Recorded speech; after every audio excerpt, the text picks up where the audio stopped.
Hi, folks. We're gonna start the Bastiat Society of Raleigh event. Today's November 9th, 2022. We just had the election yesterday, but I think we have probably an even more exciting topic tonight. We are going to hear Jack Kriesel, who's a Duke University student and one of Professor Salzman's students. And you know, about a month ago I met Jack for lunch, and I came away with only one concern. It wasn't that he's not smart enough, and it's not that he's not knowledgeable about crypto, because that's ridiculous. This kid knows as much about crypto as anybody. It was, how is he going to get to the Bastiat event, right? Because he's in college. I mean, I can relate. I didn't have wheels when I was in college. So Professor Salzman got him here.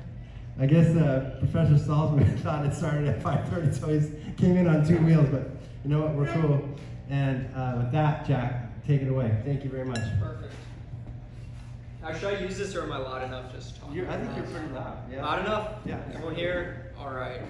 So, thank you for the introduction, Brad. But yeah, just a little bit more about myself, and I'll kind of talk about what I want to cover here today. And actually, my entire plans for the talk changed as a result of the last 2 days with what happened in kind of the whole crypto world. Since basically, I was explaining this to Professor Salzman on the way down here.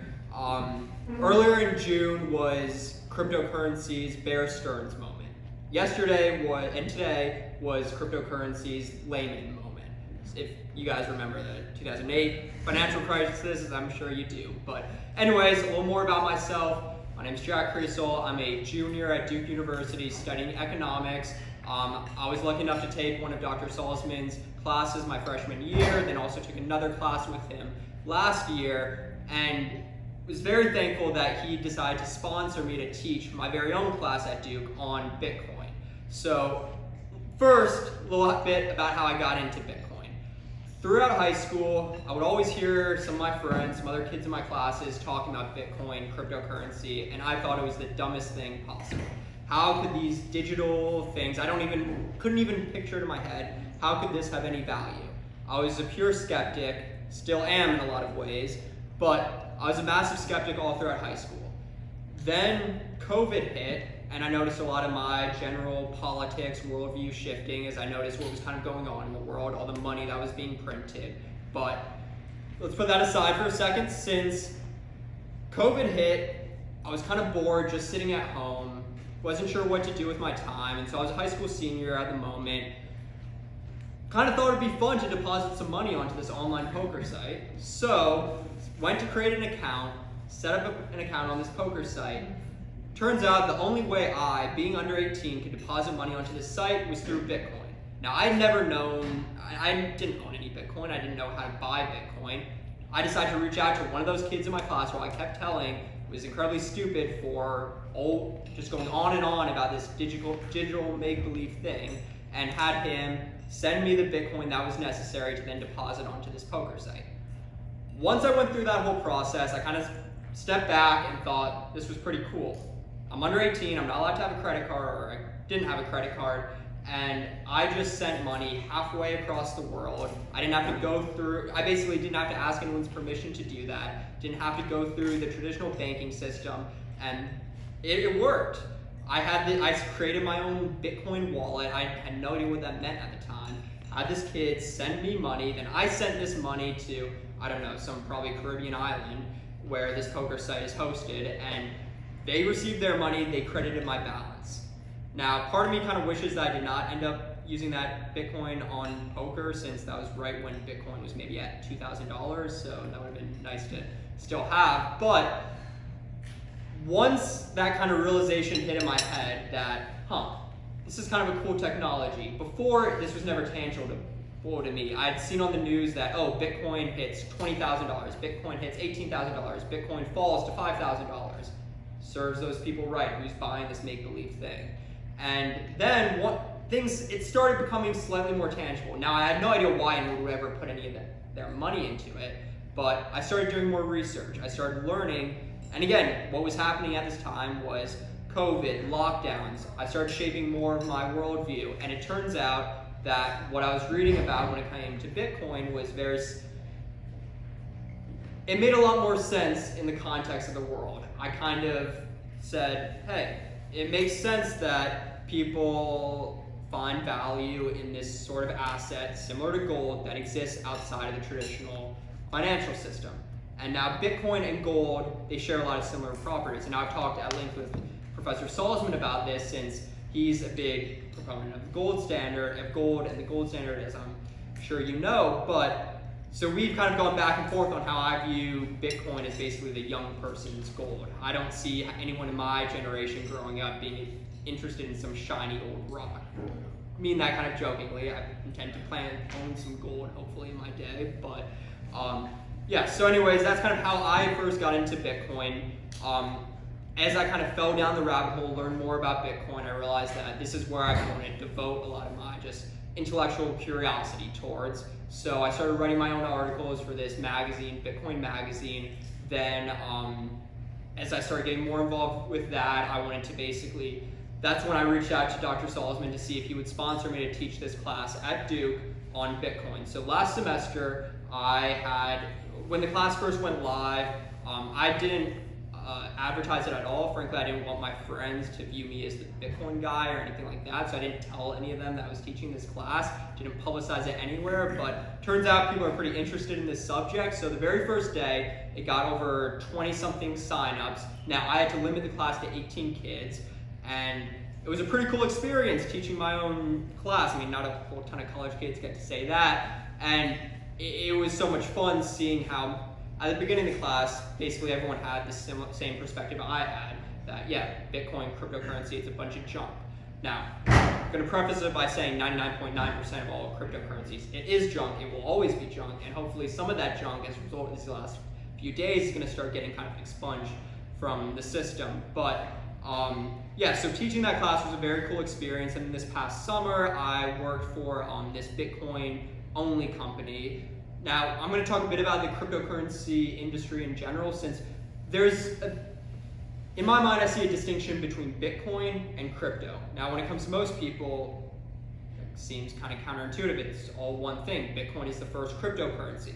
But I view them as two separate entities fully, and I'll get more into that why behind that. But basically, the way I'm going to structure this talk is, first, I want to leave as much time for questions as possible, since this is a very interesting topic, certainly to me. I hope it's going to be somewhat interesting to you, but it's also somewhat of a difficult topic to wrap your head around. It took me forever to kind of understand why some of this stuff would have value, why people think this would have value. Also, I don't plan to go into the technical details of all this stuff, since A, that would take forever. I'm constantly learning all that stuff myself. There's always more and more to learn there. B, I kind of view it somewhat similarly to the internet.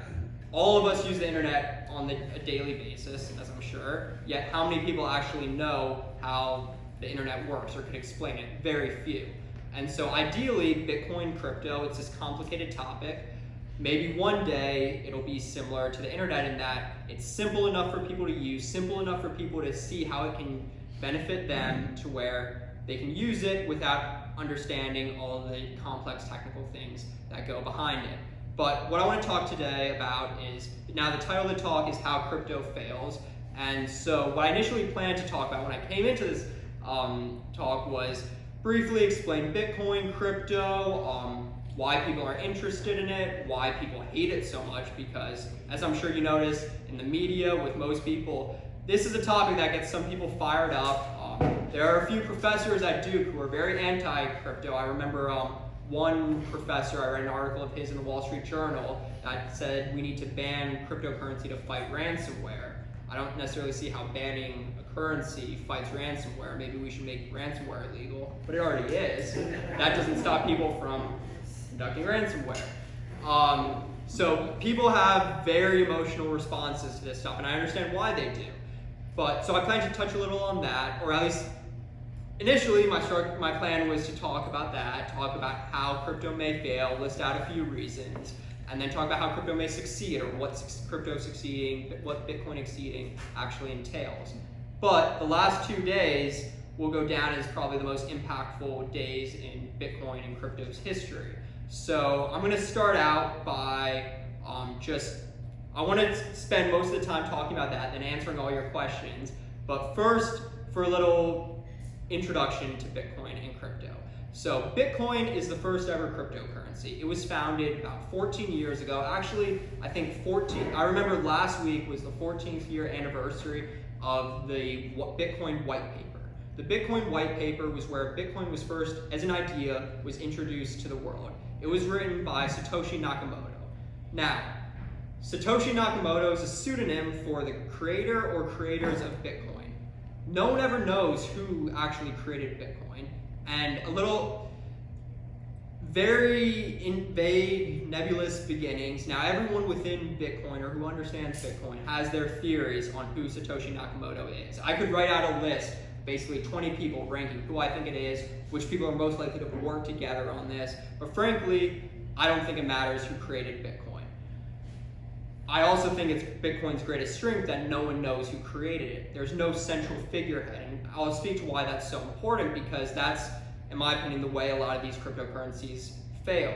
When there's a figurehead, since people make a ton of mistakes, if there's some figurehead, then that's a very easy target on the back of something that's supposed to be money. And in my opinion, the reason why I'm drawn to Bitcoin is that money should be completely neutral. So before we get into all that stuff, but yeah. So Bitcoin's founder, no one knows who it is, Satoshi Nakamoto. And a little bit about Bitcoin itself. There will only ever be 21 million coins in existence. Right when Bitcoin started, this number was programmed basically into the Bitcoin algorithm that there will be 21 million coins ever. Now, that Bitcoin is slowly released every single 10 minutes. I'm sure you've all heard of Bitcoin mining, and Bitcoin mining is one of the more difficult concepts in Bitcoin to wrap your head around, but the way to think about Bitcoin mining is how the Bitcoin network is secured, and I'll talk more about what the Bitcoin network actually is, but Bitcoin mining is how you secure the network and how you issue new Bitcoin. So Bitcoin mining in its simplest form is a game that's played by all these highly specialized, highly complex computers all around the world. It's an entirely decentralized industry that's kind of propped up just based off simple incentives. When Bitcoin first started, there were maybe only a handful of people who ever knew about it. Satoshi Nakamoto, whoever he, she, they are, as a group, when they first released this, they sent the Bitcoin white paper to a group of, they were called the cypherpunks or something like that, basically cryptographers who are very interested in the idea of a peer-to-peer digital electronic cash system that existed entirely outside of the traditional legacy financial system. So Bitcoin's creation was in direct response in some ways to the financial crisis of 2008. If you think back to what was 14 years ago, well, it was right there. But really, Bitcoin is the culmination of 30 years of work of cryptography, math, economics, and that's why I certainly think it was not one person who created it. There are way too many things that were thought through kind of behind its design that makes its design so. Bitcoin is incredibly simple in its design, and that's one of the reasons why people don't like it as much and don't think it can scale, but its simplicity is also its greatest asset. And a bit more on the technical stuff. So Bitcoin mining is this game that's played by a bunch of computers around the world trying to guess a really long string of numbers. Whoever guesses that string of numbers first gets to receive new Bitcoin that's minted every 10 minutes. So that is in exchange for the miners providing a service to the network. So basically the way a Bitcoin transaction works versus me sending cash to someone through our banks, through Venmo, something like that, if I want to send $50 worth of Bitcoin or 0.000 something Bitcoin to Brad, what I'll do is I will create that transaction within my wallet and then broadcast that to the Bitcoin network. Then what happens is once that transaction is broadcast, a miner then scoops up all basically the unconfirmed transactions that exist and places them in a block. Now, every single miner is doing the very same thing, but each miner wants to be the first person to get all these transactions in the correct block, and then guess the specific number. Now, I don't want to talk too much about this technical stuff since, it already bores me and I don't want to go any further, but it's kind of necessary to understanding how a cash system can work without banks, without any middlemen, without any intermediaries. So once a transaction is then grouped in this block, that block is then placed onto the blockchain. And in order for it to be placed on the blockchain, that's where the miner has to be the first to guess that long string of numbers. So that's basically the game theory element that's being played by a bunch of miners, and is an incentive for them to devote their computing power since they receive Bitcoin in exchange for doing that.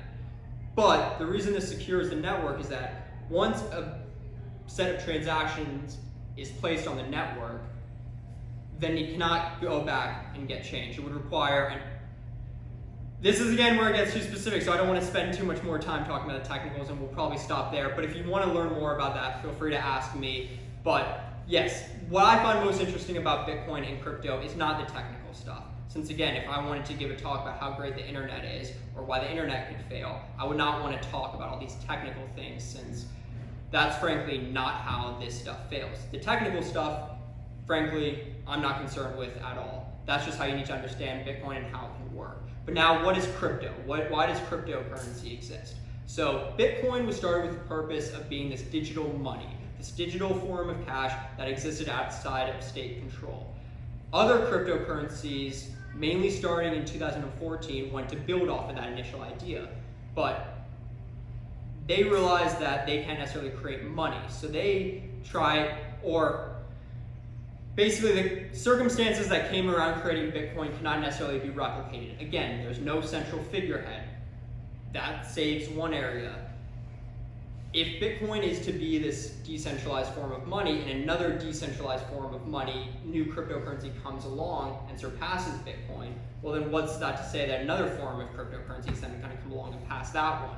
So if Bitcoin is ever passed and kind of viewed, or another cryptocurrency is viewed as the form of money, then that can happen to any other one. So Bitcoin has a major first mover advantage and benefits greatly from that. But really, these new cryptocurrencies try to improve upon Bitcoin's mistakes. Bitcoin optimizes for security and the overall decentralization of the network at the expense of its scalability and its privacy. As I was talking about earlier, there's this misconception that Bitcoin is anonymous. Bitcoin's never been anonymous. I can search up, again, this blockchain, think of it as a book with all these transactions. Now this book has to be publicly available, and so I can look through there, I can see all these transactions. Now each transaction is not linked to an individual's identity, it's linked to the random string of numbers that is their Bitcoin address, but now you can link that address to an individual's identity. There are some cryptocurrencies that, at the expense of being less secure, have decided to become fully anonymous. But basically what I just want you to think about is you have Bitcoin, this form of digital cash, and you have crypto, which tries to do all these other things. And now this is where a lot of the scams come in. Cryptocurrencies that promise to do all these things that they certainly cannot do. And so the way I look at it, I personally don't own anything other than Bitcoin. I view all these other things as not solving necessary problems. Again, the reason I was drawn to this is because I saw Bitcoin, I was able to send that money, and it kind of hit me, this is a form of money that can exist outside of state control. I saw the benefits in that. When it comes to creating basically a global casino where you can just speculate and gamble on a bunch of pictures of monkeys, I don't necessarily see the value in that. That's where you get into all the NFTs and things like that. Some people do see value in that, and we can talk more on why certain people see value in that and why NFTs rose so quickly and why that all happened. But at this point, I want to start talking about kind of what happened these last few days, since it's going to make for kind of a crazy book or documentary in the road. So, what the kind of breadcrumbs are stirring beneath the surface of all this has been kind of going on for the last month or so, but it's all come to a head the past few days. So basically the largest crypto, or this second or third largest cryptocurrency exchange, basically where people buy and sell all these cryptocurrencies. Now, namely, these are cryptocurrencies that are not Bitcoin. This is where the people who would use a cryptocurrency exchange like this is where they want to gamble, speculate, and all these things. And this is where a lot of the issues within cryptocurrency come in. This is also where a lot of the media attention focuses on, since I'm sure if you were to see Bitcoin and cryptocurrencies portrayal in the mainstream media, a lot of times it's talking about people losing retirement accounts, people losing their money to a bunch of scams. That certainly exists. That's what happens with most of these cryptocurrencies. Then I'm sure you've also heard the environmental concerns. I can get more into the kind of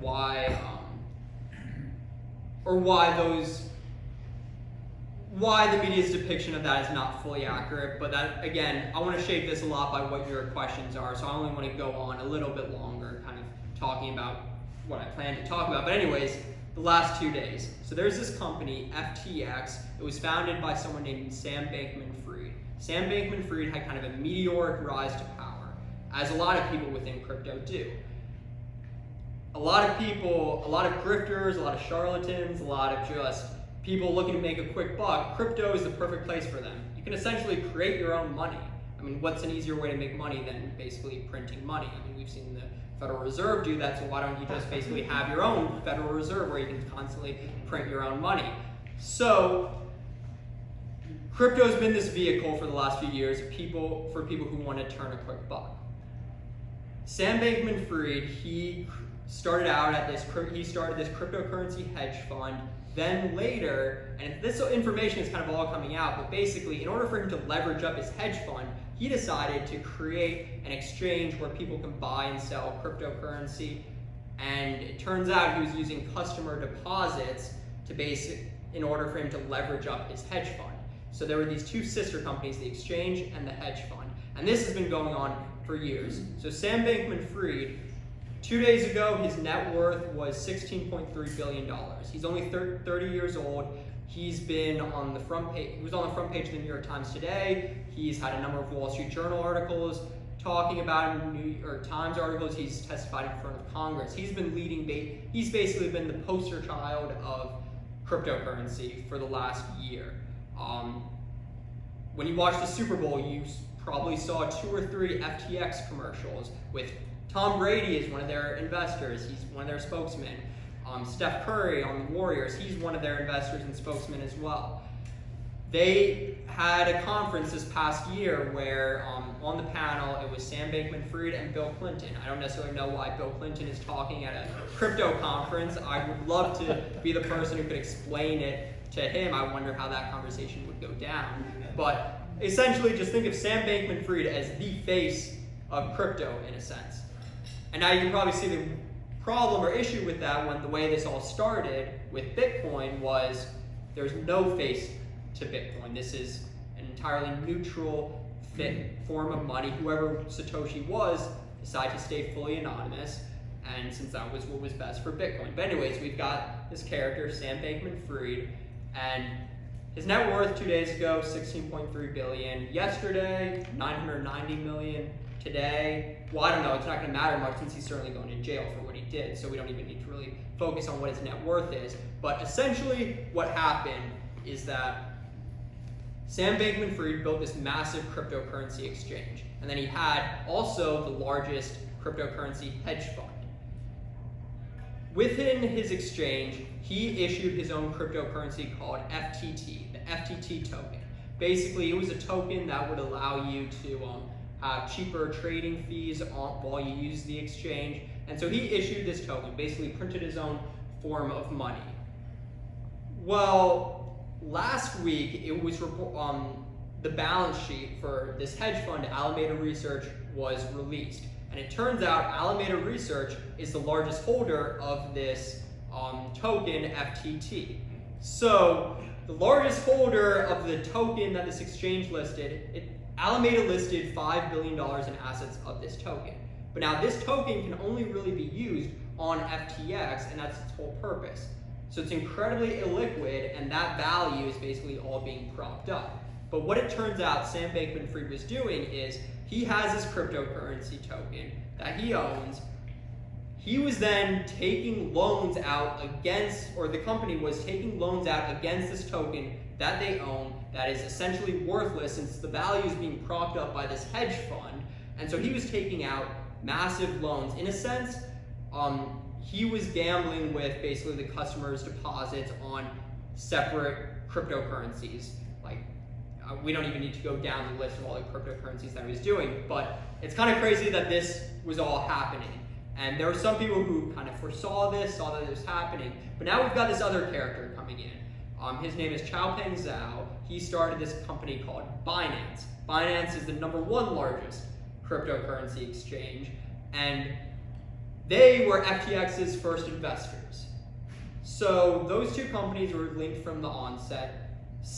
We'll call them by their initials, CZ and SBF, Sam Bankman-Fried, FTX, CZ, Binance. These two companies very closely linked from the beginning. Then they had a falling out year and a half, 2 years ago, and CZ leaves.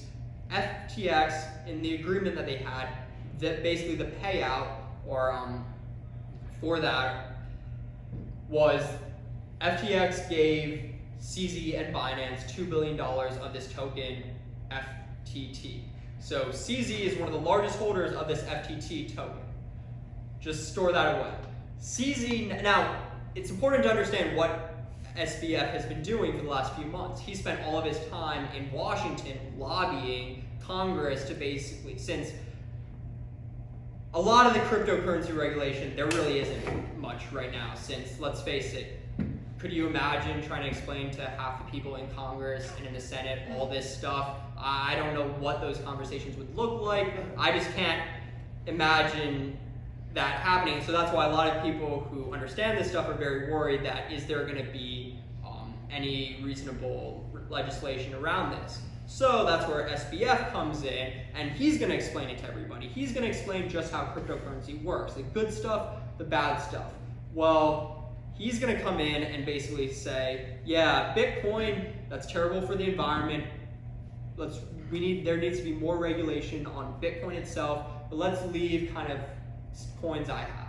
Obviously, that's oversimplifying it, but that's essentially what he did. He even there was an article written in the New York Times about Sam Bankman-Fried bashing Bitcoin, because Sam Bankman-Fried can't make money off of Bitcoin.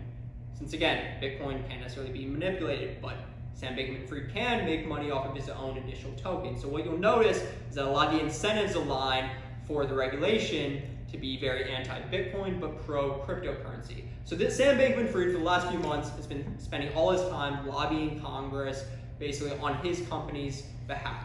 Well, CZ doesn't like the fact that Sam Bankman-Fried, SBF, is basically the poster boy of cryptocurrency, since he has all these billboards all across the country that's basically just SBF's face and head on it. He's been getting a ton of media attention even before all this, and he renamed the Miami Heat Arena FTX Arena, and so he's playing around with a lot of money. He was also, in the 2020 election, the largest political donor out of everybody. I forget how much money he donated to Biden's campaign, but it was a pretty crazy sum of money, and he's been recently though, he's been lobbying basically both sides, both political parties, since again, he just wants what's best for his company. There was an article that came out that he intends to spend $1 billion on the 2024 election. Well, now that all his money's gone, that's certainly not going to happen. But I don't know why more people didn't see all these red flags that were here, but obviously explaining this to you, this kind of was doomed for failure. But anyways, the reason why this then started failure is CZ comes in 2 days ago, and he basically tweets out saying that FTX is insolvent. Now, I think FTX likely was insolvent, but it doesn't matter much whether FTX was insolvent or if they weren't, because CZ merely saying that, he said that he was going to then dump that $2 billion worth of the FTT token that he said he held. Him simply saying that then forced everyone who held this FTT token to immediately sell it, since if $2 billion was about to be sold, well, there's going to be so much downward pressure on the price, so I've got to personally sell it. So that was the rationale behind everyone who held this token. So they started selling. FTT started declining sharply. Then CZ never sold, he just kind of stayed back. FTT keeps going down. Now, FTT is slightly separate than FTX, the exchange itself. Once people saw that FTT started imploding, they started wondering, well, is the company FTX going to implode? So they start wanting, naturally, if you had all your money in a bank that was about to go bust, what would you want to do? Try to withdraw it immediately. So this essentially started a bank run on FTX as people tried to withdraw all their money from their accounts. Well, FTX paused all transactions since, again, they didn't have the money to cover all this, since they've been taking loans out against customer deposits, speculating on things, gambling on things, with what's happening in crypto recently, losing all that, so they simply don't have the money to process these withdrawals. Now, CZ comes back in, FTX, flashback to yesterday morning, FTX is in dire straits. CZ announces that he is purchasing FTX. So the guy who basically started all this then says, well, now I'm buying and acquiring FTX. So people say, yeah, good. Every single cryptocurrency has completely fallen off a cliff the last 2 days, dropping like 20, 25, 30%. And that's for the safe ones. Most have dropped way further than that. Just because, well, also, before I get any further, then today's development, CZ takes a look at FTX's balance sheet. Since he announced yesterday that he was going forward to acquire FTX, CZ, by the way, is likely, most of his wealth is underreported, but he also happened to have started his own cryptocurrency, Binance Coin, the coin that's then linked to his exchange, Binance. So he is likely within the top 3 wealthiest people in the world. Most of that wealth underreported because he's kind of chosen to remain out of the spotlight while SBF tried to make his rise to power. So CZ, upon taking a look at the balance sheet, yesterday it was anticipated that FTX lost $1 billion of customer deposits. That's a lot of money. Now, Bloomberg reports that the number is likely at least $10 billion. So CZ decided, I don't want anything to do with this. He steps out. Crypto falls even further, since the reason why CZ, it made sense for him to acquire FTX is that if FTX fails, and this again, where I bring it back to the purpose of this talk, how does crypto fail? Well, the easiest way for crypto to fail is for no one wanting to touch or buy any of this stuff. Now, prior to all this happening, most people had no reason ever to buy cryptocurrency. They thought it was incredibly stupid, dumb. Some progress, you could say, was being made as more people realized that, hey, maybe not all this is stupid, maybe not all this is dumb. But when an event like this happens, well, that pushes all this back years and years and years. Since why would any institution want to put their money into something that looks like just a purely speculative casino where stuff like this is frankly the norm? This is just the story of the last 2 days. Now, it's the most impactful one, but I can list 5 similar stories that have happened in this year alone. So the easiest way for crypto to fail is for people just not to care about what cryptocurrency and Bitcoin is. Most people may not see the benefit of a currency that exists outside of state control. That's how then Bitcoin, all this stuff loses value for it to have no future. A lot of people within Bitcoin and cryptocurrency think that the threats to this is all external. The government is going to come in and regulate it. People aren't going to be able to buy Bitcoin as easily. Now, there's certainly a lot of ways that if I were the government and I want to shut down Bitcoin or crypto immediately, there are a lot of things that you could do to not shut down the network itself, but restrict people from accessing it. Similar to how if you attempted to shut down the internet, that's nearly impossible. It's just because of, countries have tried doing that. You need a very coordinated attack to do that. It would be a similar thing trying to shut down Bitcoin. And you wouldn't be able to shut down Bitcoin itself, but you could shut down the way people access Bitcoin. How do you access Bitcoin? It's through the exchanges. Well, you look at what just happened with the second largest exchange, FTX. Now, FTX is not the first exchange that this is going to happen to. The issue is that within crypto, it's so easy to obtain massive amounts of leverage and leverage up your balance sheet that this is going to be the story for a lot of these exchanges. So this gives any government kind of the perfect cover or perfect reason to go in and regulate all these exchanges, because look at how many people lost money through this FTX thing. The people who have their money on there, they may get, if they're lucky, a few pennies on the dollar back eventually. Let's say Binance or someone does acquire FTX, well, they're not getting their full amount of money back. So the loss of public trust, the entire reason, the easiest attack vector to destroy cryptocurrency is through the exchanges. And this is now the perfect reason to overly regulate the exchanges, since if you restrict the way people are able to buy and sell this, naturally that impacts the value of it, but that also impacts the use of it. Since if you want Bitcoin to become some sort of currency, you need as many people willing to accept or trade or exchange their Bitcoin as possible. So if you reduce the amount of people who can do that, if you can reduce the means in which people can acquire it, that's how then you kill this stuff.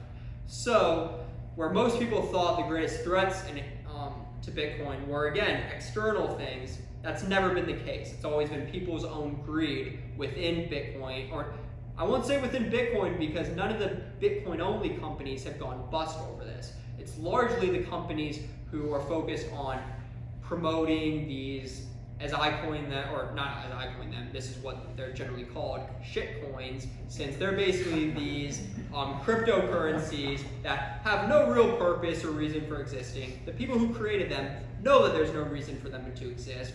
They just saw an opportunity to make a bunch of money by creating some sort of cryptocurrency that promises some sort of greater future, and people will buy that. People will buy that even if they don't believe in that. They just see a number going up. They want the number to keep going up, so they'll keep buying it. They'll buy that. All that is going on these exchanges like FTX. And that's what most people who look at Bitcoin and crypto are drawn to, the ability to make a quick dollar. That doesn't really exist within Bitcoin, but when you see one of these random tiny little coins going 10x, 100x in a day, that's where you're going to get sucked into. And unfortunately, that's where most people looking at this are drawn. So they'll buy those. They'll buy it on an exchange like FTX, where now their money's not safe. And if you were to think about if you were to do that, your very first introduction to cryptocurrency, you buy this random little coin, either it goes to zero or it goes up a ton, but you can't access your money because the exchange you bought it on has imploded. Well, what are you going to think of cryptocurrency as a whole? Well, it's so stupid. Why is anything doing? So that's always been basically the biggest threat to cryptocurrency. People just getting immediately turned away because they are basically drawn into what is a casino. And that's where, in some ways, companies like FTX imploding, a lot of Bitcoin supporters have kind of been celebrating all this stuff. They've kind of been rejoicing, popping champagne. This is all what we've been waiting for years. Kind of clear all the muck out, since in order for Bitcoin to have a future, Bitcoin needs to separate itself from the rest of cryptocurrency, since you do not necessarily see this stuff going on within Bitcoin, but yet public opinion, public perception conflates the two. And it's natural to see why, since again, it's a hard topic to understand. The media coverage over it is terrible. One reason why is because a lot of the people who are writing articles about Bitcoin, they're not allowed to own Bitcoin or to own any of these assets. It's very difficult to understand this stuff if you haven't gone through the process of actually buying it, figuring out how to use it, all that stuff. Again, I thought this was incredibly stupid until I actually tried it for myself and thought, that was pretty cool. I essentially sent a gold bar to someone halfway across the world, and that transaction went through. And so a little bit on how Bitcoin succeeds before I take questions, since that's really what I want to focus all this on. But in my opinion, cryptocurrency makes a ton of these grand promises, being these decentralized computers to audit. I'm sure you've heard of smart contracts, blockchain, all these new technologies that can improve a ton of efficiencies within a bunch of industries, all these grand promises. That's a lot to achieve. That's way too revolutionary in my mind. In my opinion, Bitcoin succeeding is very simple. I just need to be able to send that money to someone and not have that transaction be stopped. So long as I have the ability to transfer my property to someone else exchange value with all that existing outside the realm of the traditional financial system, in my opinion, that's Bitcoin succeeding. Now, I don't care what the price of Bitcoin is that allows me to do that at, since that doesn't matter. That doesn't stop me from being able to transact in it. Now, Bitcoin being worth a lot less, naturally a lot fewer people for me to transact with. And if you're storing your value in Bitcoin, then that doesn't work as well. But I can talk more about all that stuff, but really, that's what I want to say for now. But I want this to be mainly driven by your questions, since, again, not sure how familiar you all are with this stuff, but also I can tend to go on tangents down things that maybe none of you find interesting. So, let's go. Thank you.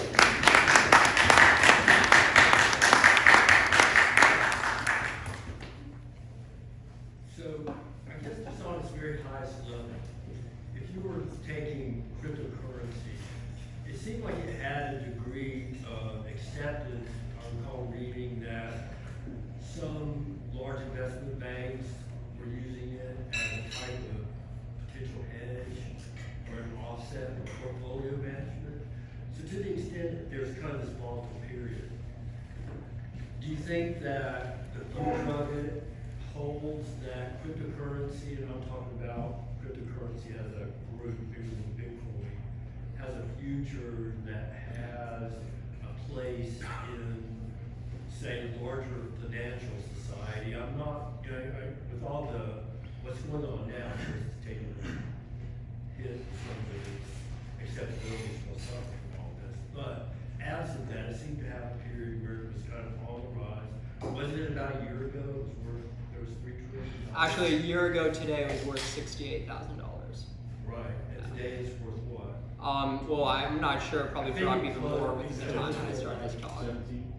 17. Oh, it was 16 when we walked in. So, I mean, Very well. Who knows what it is today? It's gonna be incredible. within that, the last year has kind of taken a big dive, but it's previously had some degree of acceptance.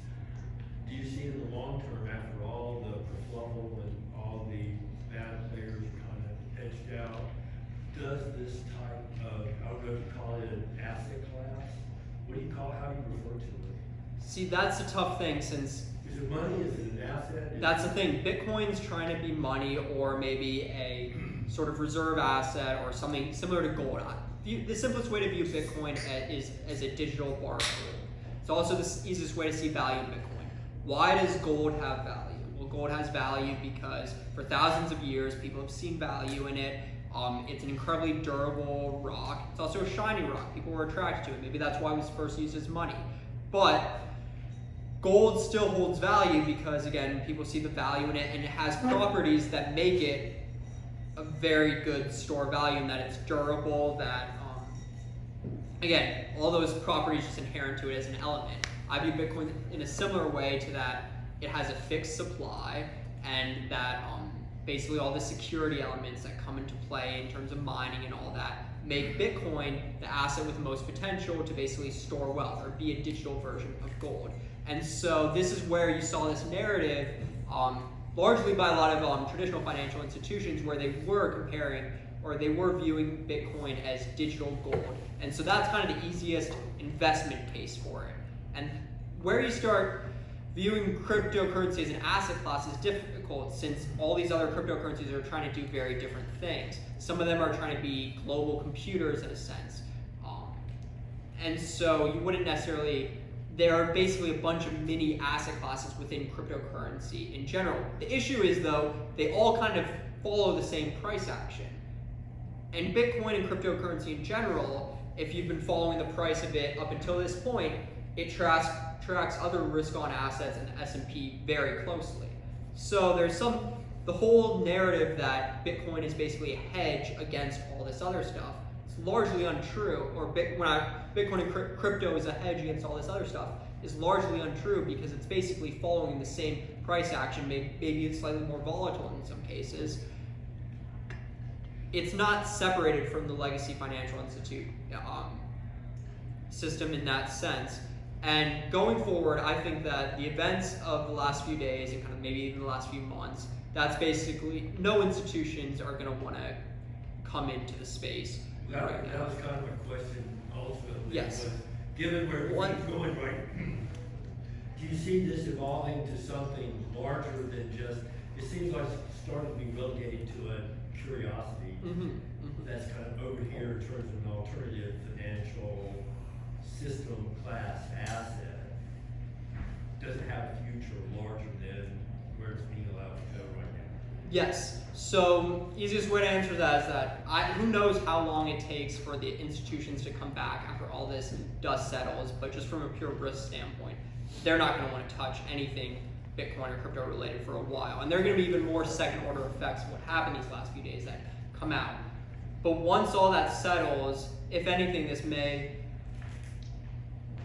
I think the easiest narrative for Bitcoin is kind of the digital gold. So it's viewed as some sort of inflation hedge because it has a scarce supply similar to gold, and it's just viewed as a digital gold. That's the easiest investment case for Bitcoin, and that's also not a very scary outcome for traditional finance or anything like that. Bitcoin becoming money, now that basically changes everything in terms of how our economy works. Just obviously just even moving from an inflationary currency to one that, if anything, is disinflationary or even deflationary. But so that whole movement, Bitcoin probably won't ever become money. That's a hugely audacious task. The clearest future for Bitcoin is it continues to build this narrative that it can be a digital gold. Now, no one's going to be saying that right now with So basically store value. Store value. Store value is the simplest explanation for it. So, my initial thought on this was, let's just say you avoided all the other cryptocurrencies. You only bought Bitcoin, but you bought them through one of the exchanges you just talked about. You may not be able to get your Bitcoin. So even if that survived, you're on a service that it's locked in, as in you just lost your value. And that seems to be very dangerous as far as a person holding, who's using it to hold value. Exactly, yeah. And so that's why within the Bitcoin community, if I'll call it, there's a huge push for people to hold their own Bitcoin. Since the whole purpose of this asset is that it's something that you can custody yourself. Think of everything that you own. What is really yours that you truly own? I mean, most of the money you have is in a bank. That's, again, basically just a bank's liability to you. You own stock certificates. Well, that still requires third party to store that value. You don't physically really own that. Probably don't even own your house if you're paying property taxes or you have a mortgage or something like that. When it comes to Bitcoin, you're able to fully self-custody it, similar to a bar of gold. Now, the way you custody it is, again, through a Bitcoin wallet, and all you need in order to basically own that wallet or recover it, etc., is a 12-word string of numbers. As long as you have those 12 words, you can take your Bitcoin anywhere. You can always access your Bitcoin, and no one else can access that Bitcoin. And so it's an asset that you fully own. Within the Bitcoin community, there's a huge push for everyone to hold their own Bitcoin. But now most people coming into this, they're not going to want to take the risk of full self-custody, since you're required to understand this stuff technically, which is why at this stage, I don't even advise I don't advise anyone to buy Bitcoin. I think it needs to be a decision you come to on your own, but I wouldn't advise most people to even self-custody it, since there are too many risks involved with that. So if you're getting into Bitcoin right now, you're going to buy it on an exchange and you're going to leave it in the hands of a custodian. Well, that kind of defeats the entire purpose of this, since, again, this whole example with FTX, exchange goes bust, you can't access your Bitcoin, and you're screwed in that sense. So the way Bitcoin moves forward, this is another reason how this all fails. People not caring much. Just a general apathy that most people don't care enough about financial sovereignty or whatever to take self-custody of their own assets. That's a major concern. That's why, in order for Bitcoin to succeed, or why I view Bitcoin succeeds so long as people still have the option to do that. And as long as I can do that, as long as you, if you want to do that, can do that, then Bitcoin can succeed. But in terms of becoming a global, widespread phenomenon, most people won't want that. Most people like having custodians. So in order for it to move forward and get to that more financialized, where Bitcoin is more in line with a traditional financial institution, traditional financial system, you're going to need those trusted custodians. You're basically going to need, since people trust banks, maybe they shouldn't trust banks, but people do trust banks with their money, and so you're going to need similar things like that in order to basically bring Bitcoin to the masses.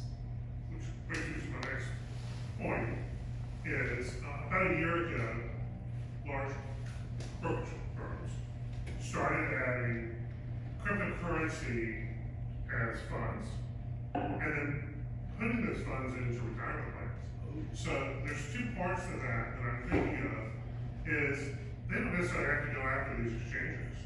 They can go after a major fund family for not being,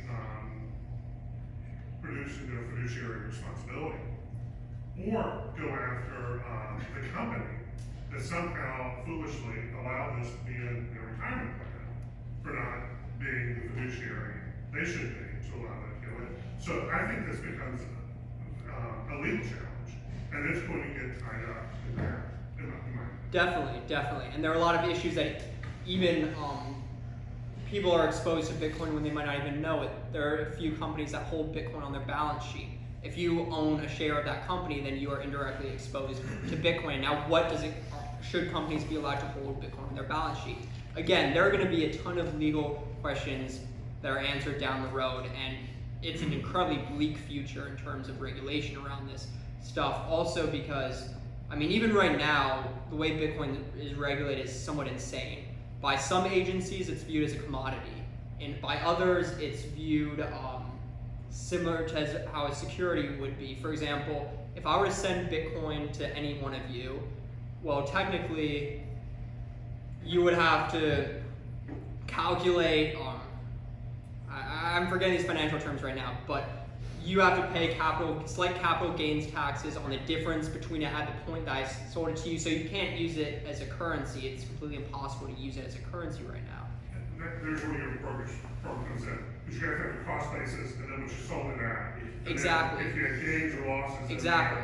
And you are required to report that. Yes. Self-report that. Yes, you have to self-report that. Now, it's easy to do it when you're on an exchange, and an exchange can maybe provide a list of transactions. But if you were to use it, for example, I've used Bitcoin to purchase a plane ticket, to purchase a hotel room, and when I did that, you legally have to, in order to pay your taxes, calculate the cost basis to which you purchase the thing, even though when you're just purchasing something with cash, obviously you don't have to calculate the cost basis since it's cash. It's going to stay the same. Since Bitcoin is viewed in that way, you have to calculate all these taxes, so accounting on it is a complete nightmare. Who knows how it's going to be regulated, but this is all stuff that's going to be sorted out. And it's not necessarily looking very promising in terms of how it's going to get sorted out, since a lot of the biggest voices behind cryptocurrency lobbying, it's from large venture capital firms and large companies who are more so invested in cryptocurrency versus Bitcoin. And so that's where you'll start to see that a lot of the regulation is going to be very pro-cryptocurrency, where the big lobbying efforts are spent, since, again, there's no face of Bitcoin. There's no Bitcoin group, no Bitcoin organization that can then fund any sort of basically lobbying efforts. It's the big companies that have a lot of money within the space, and they're going to kind of shape things how they see fit. But even apart from that, just general legal issues, it's going to be crazy. Yes, if I'm a hospital, let's say I've been ransom attacked, and I have some patient protected information that the company, the people who attacked me, think they have. They're going to release it unless you get $30 million in Bitcoin. And I purchased a Bitcoin and sent it to them. I have no idea where that goes, right? Well, there are certain countries that you cannot do business with by law, American law. exactly, and that's where some of the concerns legally over Bitcoin is, has it been used to evade sanctions? Since, again, you can send Bitcoin and that transaction is not going to be blocked. Now, what happens is that there are a lot of companies that have started up, for example, this one called Chain Analysis, which is basically a financial forensics company that all these transactions are publicly available on this public ledger. That's kind of the nature of this entire technology. So a company like Chain Analysis can sift through all this information and they do a very good job of linking personal identities to a Bitcoin address. Since if you purchase a Bitcoin on a KYC, an exchange that complies with Know Your Customer laws, well, obviously your identity is going to be linked to that address that Bitcoin's sent to. So most people, when they buy Bitcoin or when they trade or sell Bitcoin, it's very easy to link that transaction back to them. That happens nearly immediately. Now, in this example that you bring up, the issue is some people who are more technically savvy with this, they can break up the link of transactions. They can figure out a way to make themselves nearly entirely anonymous. What happened though, I'll bring up the ransomware story again. This mainly happened last summer. There were a bunch of ransomware attacks and a lot of them demanded payment in Bitcoin. Well, it was fairly easy for the federal government to seize those funds because for some reason the hackers were sophisticated enough to hack into these companies, but they couldn't store their Bitcoin keys essentially properly, and they left it basically on a server in California, and government was able to track that down pretty easily and recover those funds. So that is a massive concern, and that's where a lot of legislation is going to be geared towards, but there's nothing that the government can do to prevent someone from sending the transaction. What they can do is they can find the on and off ramps. This is also where the exchanges come into play. In order for you to go from Bitcoin to a fiat currency, be it dollars or anything like that, you largely have to go through a regulated exchange. That's where then the government can prevent something like that from happening. But in terms of the actual Bitcoin transaction, there's nothing they can do to prevent that, but they could try to link an identity to the address and then go to the off ramps. When someone tries to convert that Bitcoin to another currency, that's a transaction that then government can have full control over. But as long as it stays within the Bitcoin economy, if you will, then those transactions can't be stopped. So I'm assuming that the environmental impact are server farms running 24/7 that need to be cooled all the time. How serious is the government about trying to use the environmental angle as a way to try to regulate the crypto mining and that sort of thing? Exactly. So that's been probably the biggest kind of reason to go after Bitcoin. Previously, it was the thought that people could lose a lot of money from it. Then it transitioned into the environmental concerns that there are these massive server farms. Most of them are actually now located in the US. Previously, they were in a lot of them were in China. Then China banned Bitcoin mining. There's still some underground Bitcoin mining going on in China. Again, because of the way the network works, you can kind of see where all the Bitcoin is being mined around the world. But obviously, to most people, they see a bunch of computers in a data farm trying to generate this digital currency that to most people has no value. That's a very easy thing to attack. We're just wasting all of this energy to create this fake money. That's definitely going to be the easiest attack vector to regulate Bitcoin and all this, since for most citizens, that's a very easy idea to wrap your head around. And now, don't want to just go into all the environmental concerns, since Bitcoin does use a ton of energy. What's overblown is the energy that it uses. Bitcoin actually uses a lot more renewable sources than any other or most other industries, simply because the biggest issue with a lot of renewable energy sources is storage. Well, when you have a Bitcoin miner, that Bitcoin miner can exist anywhere. So energy that would otherwise be just spent or wasted or is difficult to store, that can be then immediately converted into Bitcoin. That's not happening on a large scale. If that were to happen on a large scale, then that's how maybe Bitcoin could just not be a massive net negative on the environment. But that's not what's happening right now, and that's not what, for example, politicians, when this is brought into the public domain, are going to talk about. Actually, I'm involved right now with raising money for an existing mining project that is actually trying to expand. And one of their main strategies is the fact that they create better amounts of baseline power because they can co-locate and locate where the utility wants them to be.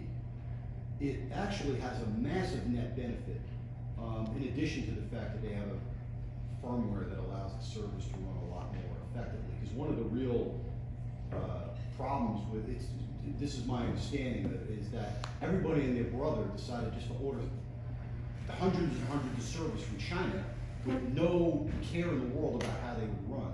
And when they go into these boxes that they put in, they're not maintained, they run so inefficiently, but yet if you actually set it up the right way, it's a massive net benefit. Now, the question is, are the power companies going to become the better PR source and better trusted news than knuckleheads in Washington, or some state level? I'm really curious if this has come across your desk yet.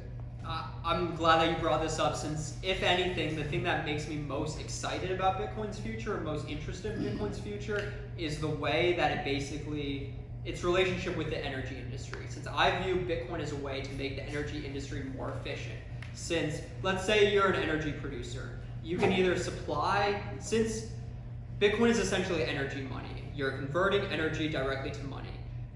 If you're an energy producer, you have the option of either sending electricity to the grid or immediately converting that energy to Bitcoin. Well, that's a way to kind of regulate prices, and then in peak hours, you devote more energy to the grid where you can charge more money. In down hours, well, that energy that's still being produced, you just mine Bitcoin. It's also a way, for example, like solar, as a renewable energy source. Those batteries, storing solar energy is a huge issue. Well, again, if you partner with, if a co-location facility partners with an energy provider and you have it right there, Bitcoin mining capability right there, well, that's an easy way to convert that excess energy into Bitcoin. And so one of the most interesting things about Bitcoin's future is if it can kind of partner with the energy industry in a sense, since I think that's basically the easiest, or maybe even the only way that it kind of survives or thrives, since there are way too many potential tie-ins there for that to go to waste. So that would be interesting to see, and also how that can then impact legislation, since maybe if Bitcoin is ingrained within the energy industry, then maybe the energy industry lobbies on behalf of Bitcoin. Can we take one more question, please? I was going to just follow up on that. So you're suggesting that that an electric company, Duke Energy, Nycor, any of the other ones, they could partner, or that could be part of their business model to mine Bitcoin, for example, with the idea that that's going to be part of their revenue and produce the energy. And I'm just throwing this out there. They set up in rural areas that normally there wouldn't be. They set up in deserts and in waterfalls or whatever that normally the energy would not be Harness. cost effective to be there. Am I listening to this correctly? Yes, pretty much. And also just generally, obviously a lot of energy that's actually produced, and now I'm no expert by any means on energy industry, but a lot of energy that is produced is eventually wasted, or in terms of transferring that energy to the grid, a lot of energy is lost there. Well, this is a way to eventually capture some of that lost energy. Another example is that the fracking industry is actually probably of any aspect of the energy industry that's become most closely aligned with Bitcoin, it's fracking. So the flare gas, instead of that being released, that's then being spent to mine Bitcoin. There's this few companies that have created these basically mini shipping containers filled with Bitcoin miners that exist right on fracking field. So I mentioned you frack, you get this natural gas that comes up. Somehow I've got a trailer over here with a whole bunch of servers. It's capturing the stuff that normally would just go up in the atmosphere, for my example. Exactly. And they're able to use that energy immediately, and it allows it to burn off so that they can get to it. Yes.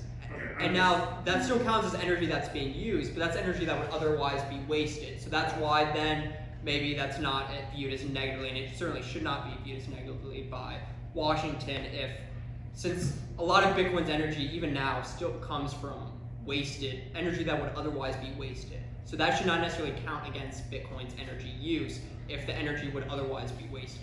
And that's why I again feel some of these environmental concerns are overblown, because that's not necessarily factored in. Professor? Central banks are considering digital currency as well, so central bank digital currency. Is that a recognition or a confirmation that private sector digital currencies are a legitimate thing?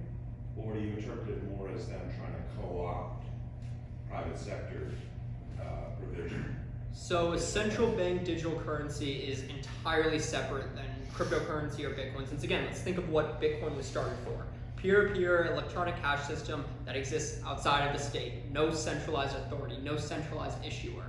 Well, a central bank digital currency, it's nothing really different than what we currently have. It's just basically the technology underpinning it is slightly different. Well, the US government, the Federal Reserve, if there's a digital dollar, would still have full control over it, and nothing would change in that regard. They even have more control, since obviously making a currency innately digital, you can have a lot more tools at your disposal. You could, when China was experimenting with theirs, they basically had a thing in there where, or they were experimenting around, if you didn't spend it within 30 minutes, well then that currency's lost. Now naturally, that's never going to be implemented in actual digital currency, but when it comes to a central bank digital currency, very separate from cryptocurrency. It's basically the dollar as it exists, but kind of a souped up version, and is entirely unnecessary in my opinion.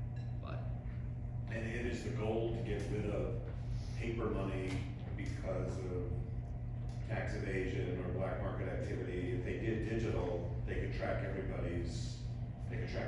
yes, it would be incredibly easy to track everything, since it would all be, every transaction is immediately recorded on the ledger that exists there. Right now, the way it works, I mean, the government doesn't have full oversight over every single transaction of people spending dollars, but in the event of a digital dollar, well, you could just program it in there that you would.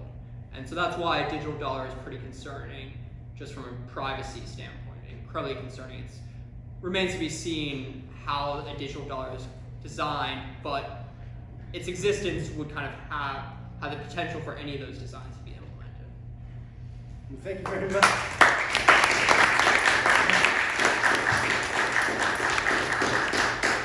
Probably could go on for several hours, and I think everybody would be wrapped with attention. That's so cool. Well, you know, Professor Saltzman and I did wonder whether you might want to take some compensation for your speech tonight. We debated about whether we should do that in crypto or Bitcoin, but I was just wondering, would you accept hard cash for that? I don't need anything. No, because we want to help you out. I And also, appreciate it. if you could take an Uber and come back and visit us in June when Amy Cook with John Locke's going to talk about energy, maybe we could coordinate that. That'd be pretty cool. Huh?